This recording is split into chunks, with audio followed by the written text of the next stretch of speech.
Hello viewers, আসসালামু আলাইকুম। আজ আপনাদের সাথে শেয়ার করব মিনি মোগলাই পরোটা। এখানে আমি আগে থেকে একটি ডো তৈরি করে নিয়েছিলাম আটা দিয়ে। আমরা রেগুলার যেভাবে ডো তৈরি করি লবণ আর তেল দিয়ে মাখিয়ে আমি 15 মিনিট রেস্টে রেখে দিয়েছিলাম। এখানে নিয়েছি চিকেন। আমার রান্না করা চিকেন থেকে কিছু চিকেন বেঁচে গিয়েছিল, সেটাই দিয়ে দিলাম। চিলি ফ্লেক্স, কাঁচা মরিচ, লবণ আর এখানে নিয়েছি পেঁয়াজ কুচি।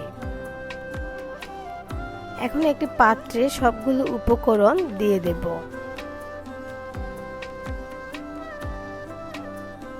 চিকেনটা একেবারেই অপশনাল, যেহেতু আমি ডিম দিয়ে মোগলাই পরোটা করছি।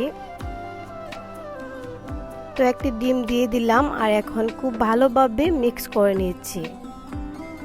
আপনাদের বাসায়ও এইরকম বেঁচে যাওয়া চিকেন থাকলে না ফেলে রেখে দিতে পারেন। যে কোনো কিছুর সাথে মিক্স করে বানিয়ে নিতে পারেন যে কোনো নাস্তা। তো আমি ডো থেকে কিছু লিচি কেটে নিচ্ছি। এখন পাতলা করে একটি রুটি বেলে নিচ্ছি। রুটিটা যে গোল হতে হবে তার কোনো কথা নেই, যেমন রুটি বানাতে পারেন সেই রকম বানালেই হবে।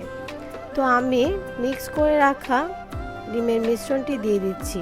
দিয়ে দেখতে পাচ্ছেন আমি কেমন করে চারো সাইড আটকিয়ে নিচ্ছি। তো একটি পাত্রে দিয়ে দিলাম পরিমাণ মতো রান্নার তেল। তেলটা গরম হয়ে আসলে আমি বানিয়ে রাখা মোগলাইটা দিয়ে দিচ্ছি। আর অবশ্যই চুলার আঁচটা মিডিয়াম হিটে রাখতে হবে, তা না হলে উপর দিয়ে হয়ে যাবে আর ক্রিস্পি হবে না, খেতেও ভালো লাগবে না।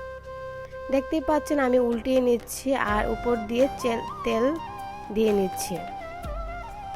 তো আমি একটি একটি করে নিচ্ছি।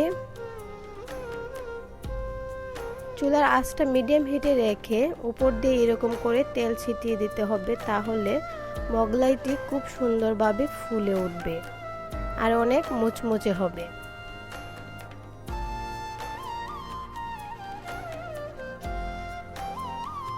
আমি একে একে সবগুলো মোগলাই দিয়ে দিচ্ছি।